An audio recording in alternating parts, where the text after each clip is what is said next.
श्री रामचरितमानस के बालकांड के दोहा नंबर 130 में गोस्वामी जी लिखते हैं कि आनी देखाई नारद ही भूपति राज कुमारी, कहूँ नाथ गुण दोष सब, एही के हृदय विचारी हो। कहूँ नाथ गुण दोष सब, एही के हृदय विचारी। गोस्वामी तुलसीदास जी लिखते हैं कि आनि देखाई नारद ही भूपति राजकुमारी, कहु नाथ गुण दोष सब, यही के हृदय विचारी। इस भाव को समझना है। राजा बड़े आदर से देवऋषि नारद जी को स्वागत करते हैं और बड़े भाव से उनको आसन पर बैठाते हैं। उसके बाद राजा अपनी राजकुमारी को ला करके नारद जी को दिखलाते हैं और पूछते हैं कि हे नाथ, आप अपने हृदय में विचार करके इसके सब गुण दोष कहिए, क्योंकि आप तो सर्वज्ञाता हैं। हे ऋषि, आप मेरी पुत्री के जन्म कुंडली देकर के बताएं कि इसके गुण और दोष क्या क्या हैं। इस भाव को समझने की आवश्यकता है। कहते हैं कि गुण और दोष पहचानने की दृष्टि और विवेक का महत्व यहां पे है। इस अत्यंत रोचक और शिक्षाप्रद प्रसंग में जो हम चिंतन करने जा रहे हैं, यह प्रसंग केवल एक राजकुमारी के परिचय का नहीं है, केवल एक राजकुमारी के कुंडली देख करके उसके गुण दोष देखने का नहीं है, बल्कि मनुष्य की दृष्टि, विवेक, मोह और निर्णय शक्ति की परीक्षा भी है। इस बात को समझना है। दोहा में गोस्वामी तुलसीदास जी लिखते हैं कि राजा जल निधि ने अपनी पुत्री, राजा शील निधि ने अपनी पुत्री विश्व मोहिनी को बुला करके नारद जी के सामने प्रस्तुत किया और बड़े ही विनम्र भाव से राजा शील निधि कहते हैं कि हे मुनिवर, आप अपने हृदय में विचार करके मेरी इस कन्या के गुण और दोष बताएं कि इसके गुण और दोष क्या क्या है। राजा शील निधि के हृदय में देवऋषि नारद जी के प्रति विश्वास था कि एक महर्षि की दृष्टि केवल बाहरी रूप से नहीं होती, एक मुनि की दृष्टि केवल बाहरी रूप से नहीं देखती, बल्कि व्यक्ति के स्वभाव, संस्कार और भविष्य की दिशा को भी पहचान कर लेती है। इसलिए राजा शील निधि अपने पुत्री के विषय में देवऋषि नारद जी से पूछते हैं कि इसके वर्तमान और भविष्य की स्थितियों को बताएं कि इसके जीवन में अद्भुत आनंद हो, मेरी पुत्री जहां भी रहे सुखी रहे। इस भाव से राजा अपनी पुत्री के विषय में देवऋषि नारद जी से पूछते हैं। परंतु यहाँ पे इस बात को भी समझना है कि राजा का प्रश्न केवल राजकुमारी के बारे में ही नहीं था। वह उस समय की स्थिति थी, वहां विश्व मोहिनी का स्वयंवर की बात है। परंतु इसको अगर हर मनुष्य के जीवन से जोड़ा जाए, हर व्यक्ति के जीवन से जोड़ा जाए, तब इस ज्ञान का महत्व और बढ़ जाता है और उस ज्ञान से, उस विज्ञान से, उस माया की रचना से हर मनुष्य आज लाभान्वित हो सकता है उन सिद्धांतों को, उन भावों को समझ करके। इसलिए राजा का प्रश्न केवल राजकुमारी के लिए नहीं, बल्कि पहली दृष्टि में लगता है कि राजा अपनी पुत्री के विषय में देवऋषि नारद जी से राय पूछ रहे हैं। परंतु यह चौपाई यहाँ एक बहुत ही गहरा संदेश देती है कि जीवन में सही निर्णय लेने के लिए केवल आंखें ही नहीं, बल्कि विवेक की भी आवश्यकता होती है। आपको, हमको, हर व्यक्ति को, हर मनुष्य को जीवन में सही निर्णय लेने के लिए केवल आंखों से देख करके आप निर्णय नहीं ले सकते। अपने विवेक शक्ति को जागृत करके, विवेक बुद्धि के साथ जब आप निर्णय लेते हैं, वही निर्णय सर्वोपरि होता है, कल्याणकारी होता है, लाभकारी होता है। राजा रूप नहीं, सत्य जानना चाहते हैं कि इस पुत्री के गुण दोष क्या है वो बताए। सौंदर्य और रूप तो देख ही रहे, वे केवल प्रशंसा नहीं सुनना चाहते। राजा केवल अपनी पुत्री की प्रशंसा नहीं सुनना चाहते, उसके गुण और दोषों को जानना चाहते हैं। राजा वास्तविकता को जानना चाहते हैं कि आखिर मेरी पुत्री के जीवन में जो गुण दोष है उसकी वास्तविकता क्या है। इस भाव को समझना है। गुण और दोष देखने की कला हर व्यक्ति में नहीं होती, परंतु जो दिव्य ज्ञानी है, जो ऋषि मुनि हैं, वे दोष और गुण देखने की कला जानते हैं। कहते हैं संसार में दो प्रकार की दृष्टि होती है, एक मोह दृष्टि और एक विवेक दृष्टि। मोह दृष्टि जो केवल बाहरी सुंदरता को देखती है, आकर्षण को देखती है, बाहरी आकर्षण को देखती है और उसके प्रति आकर्षित होती है, यह मोह दृष्टि है। दूसरा विवेक दृष्टि जो भीतर के गुण, दोष, संस्कार और चरित्र को देखती है। कहते हैं ना कि सकल सूरत सुंदर हो परंतु चरित्र सुंदर न हो, गुण और संस्कार सुंदर न हो, तो वह सुंदरता किस काम का। इसलिए विवेक दृष्टि व्यक्ति के भीतर के गुण, संस्कार और चरित्र को देखती है। राजा शीलनिधि चाहते थे कि देवऋषि नारद जी विवेक की दृष्टि से देखें और मेरी पुत्री के भीतर के गुण, दोष, संस्कार, बुद्धिमत्ता को दर्शाएं, बताएं। इस बात को समझना है। आज अधिकांशतः लोग निर्णय लेते समय केवल बाहरी बातों पर ही ध्यान दे रहे हैं। बाहर से देख लिए, ठीक है, ठीक है, ठीक है, और इस विषय को जानना जरूरी है। आज शादी ब्याह भी हो रहा है तो लोग केवल अब देख रहे हैं कि लड़का कमा रहा है ना, लड़का धनवान है ना, लड़का के पिताजी धनवान है ना, लड़की सुंदर है ना, परंतु लड़का लड़की के चरित्र को उसके अंदर से देखने की दृष्टि आज के लोग खोए जा रहे हैं, नहीं देख रहे हैं। लड़के में क्या गुण दोष है उसको नहीं देख रहे हैं। लड़के का संगत कैसा है, वह कैसे लोगों के संगत में रहता है, उसका विचार कैसा है, लोग नहीं देख रहे हैं। वैसे ही लड़की में गुण दोष क्या है, लड़की का विचार कैसा है, लोग इस भीतर के सुंदरता को नहीं देख रहे हैं, केवल बाहर की सुंदरता को देखते हैं।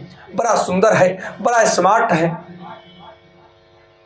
मेरे भाई बहन, यह रामचरितमानस और हमारे वेदों उपनिषदों का ज्ञान है कि शरीर स्वस्थ है तो शरीर का चमक बढ़ जाएगा, परंतु वह चमकीला शरीर, सौंदर्यपूर्ण शरीर, सुंदर शरीर जब बीमार हो जाए, कमजोर हो जाए, तो वही चेहरे पर झुर्रियां पड़ जाती हैं, चमड़े सिकुड़ने लगते हैं, सुंदरता खो जाती है। इसलिए शरीर की सुंदरता अस्थायी नहीं है, परंतु अंतःकरण की सुंदरता जो है वही अस्थायी है, वही सुख दे सकती है। इसलिए बाहरी सुंदरता के पीछे पड़ने की आवश्यकता नहीं है, बाहरी सुंदरता पर मोहित होने की आवश्यकता नहीं है। देव ऋषि नारद की तरह राजा शीलनिधि चाहते हैं कि देव ऋषि नारद अंदर की सुंदरता को बताए, गुण और धर्म को बताए, दोष और अवगुण को भी बताए। आज लोग बाहरी केवल चमक धमक देखते हैं, परंतु अंदर की बात नहीं जानते। इसीलिए आज विवाह में भी परेशानी हो रही है। आज लोग रूप देख रहे हैं, धन देख रहे हैं, पद देख रहे हैं, प्रसिद्धि देख रहे हैं, लेकिन बाद में पता चलता है कि वास्तविक मूल्य तो चरित्र और संस्कार था, जिसको हमने देखा ही नहीं। और यही कई बार धोखा हो जाता है संबंधों में, मित्रता में, आपसदारी में। रामचरितमानस हमें सिखलाता है कि जो केवल रूप देखता है वह भ्रमित हो जाता है, लेकिन जो गुण देखता है वही सही निर्णय ले पाता है, वही वास्तविक दृष्टा है, वही दिव्य दृष्टि से देखता है। इसलिए लड़के हो या लड़की हो, शादी संबंध में भी आपस में बात करें। बातों से अंदर की बातें निकलती है, भाव निकलते हैं, तब एक दूसरे को जानने के बाद व्यक्ति एक दूसरे के गुण और गुण को समझ जाता है। और यह भी सत्य है कि हर व्यक्ति में गुण और अवगुण है, लेकिन जब गुण की मात्रा ज्यादा हो तो अवगुण दब जाते हैं, लेकिन जब अवगुण की मात्रा ज्यादा हो तो गुण दब जाता है। इसलिए हर मनुष्य का परम कर्तव्य है कि वह अपने अंतःकरण में भी सदैव गुण को बढ़ाए और अवगुण को दबाए, अवगुण को छोड़े, त्यागे, तभी वह सुखी रह पाएगा। यहां नारद जी की परीक्षा का प्रारंभ हो रहा है। यहीं से कथा एक महत्वपूर्ण मोड़ ले रही है। ध्यान देने की बात है कि विश्व मोहिनी का अद्भुत सौंदर्य देखकर नारद जी के मन में भी आकर्षण उत्पन्न हो जाता है। विश्व मोहिनी के अद्भुत सौंदर्य को देख करके नारद जी मोहित हो जाते हैं और यही भगवान की माया अपना कार्य प्रारंभ कर देती है। यहीं से भगवान श्री हरि विष्णु की माया का प्रभाव नारद जी के मन मस्तिष्क पर प्रभावी हो जाता है और वे विश्व मोहिनी राजकुमारी के सौंदर्य को देखकर मोहित होने लगते हैं।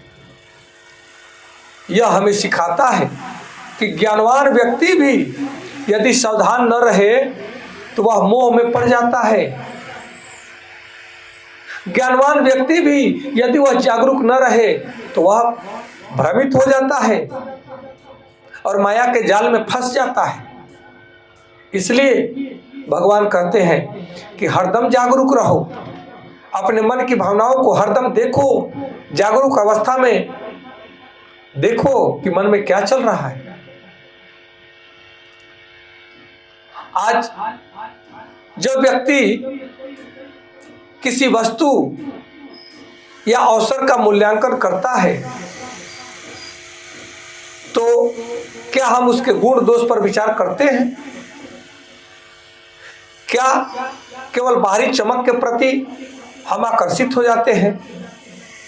यह दोहा हमें रुक कर सोचने की प्रेरणा देती है।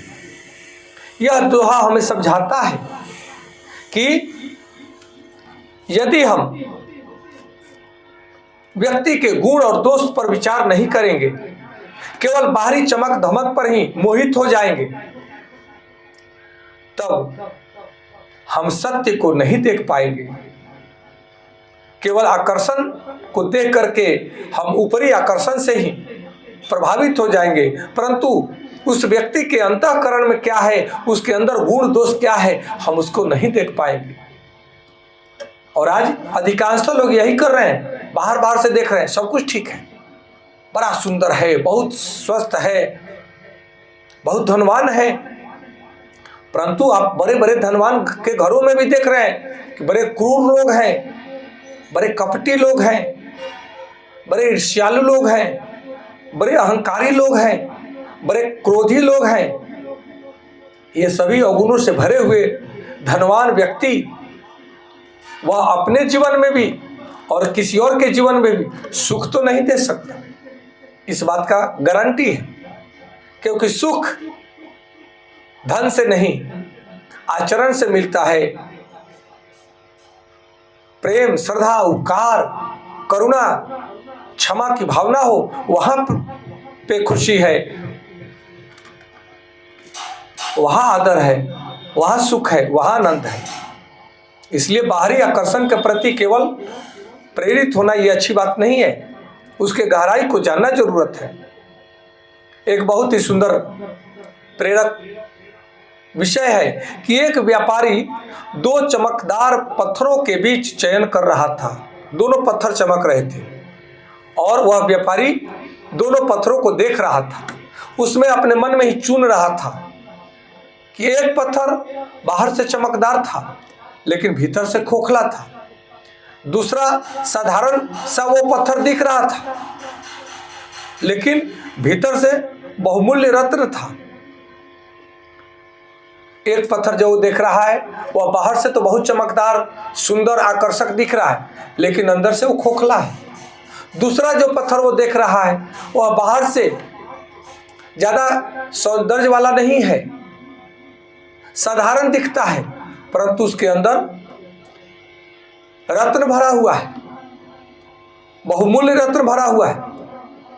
जो व्यक्ति केवल चमक देखता है वह धोखा खा जाएगा और वह धोखा खा जाता है, परंतु जो व्यक्ति विवेक से देखता है, विवेक दृष्टि से देखता है, वही सही चुनाव कर पाता है, वही उस साधारण पत्थर के अंदर के भी अमूल्य रत्नों को देख पाता है। जीवन के अधिकांशतः निर्णय भी ऐसे ही हो रहे हैं, अधिकांशतः लोग ऐसे ही निर्णय ले रहे हैं। कुछ लोगों के पास केवल मोह दृष्टि है तो वह बाहरी दृश्य को देखकर मोहित हो रहे हैं, लेकिन जिनके पास विवेक दृष्टि है वे विवेक दृष्टि से उस व्यक्ति के अंदर के गुण और धर्म को देख रहे हैं, गुण और गुण को पहचानते हैं, देख लेते हैं। इस भाव को समझना है। जीवन के लिए अमूल्य सिद्धांत यह है कि केवल रूप ही नहीं, गुण सर्वोपरि है। केवल प्रशंसा ही नहीं, वास्तविकता जानने की साहस रखने की आवश्यकता है। विवेक के बिना निर्णय भ्रमित हो जाता है। इसलिए बाहरी आकर्षण अस्थायी नहीं होता है, आंतरिक चरित्र ही व्यक्ति का अस्थायी व्यक्तित्व होता है, बाहरी आकर्षण अस्थायी नहीं है। ईश्वर कई बार हमारी परीक्षा वहीं लेते हैं जहां हमें अपनी शक्ति पर सबसे अधिक गर्व होता है। इसलिए इन सिद्धांतों को जानने की जरूरत है कि बाहरी चमक धमक पे लोभित होने की जरूरत नहीं है, फंसने की जरूरत नहीं है। सदा भगवान की कृपा को समझें और अपनी दिव्य दृष्टि को जागृत रखें, विवेक दृष्टि को जागृत रखें। इसी को दिव्य दृष्टि कहते हैं। दिव्य दृष्टि से ही आप दिव्यता को देख पाएंगे। इस दोहे में राजा का प्रश्न और देवऋषि नारद जी की स्थिति दोनों हमें एक साथ शिक्षा देते हैं कि राजा विवेक के साथ अपनी पुत्री के गुण अवगुण को देखना चाहते थे। देवऋषि नारद जी की परीक्षा होने वाली थी और भगवान की माया का यह दिखाने वाला कि जब तक संसार में या जब तक व्यक्ति के अंदर अहंकार का सूक्ष्म अंश भी है, तब तक साधक को सावधान रहना चाहिए। और वही अगर वह साधक सावधान नहीं रहता है तो वही छोटा सा अहंकार उस व्यक्ति को पथभ्रष्ट कर देता है।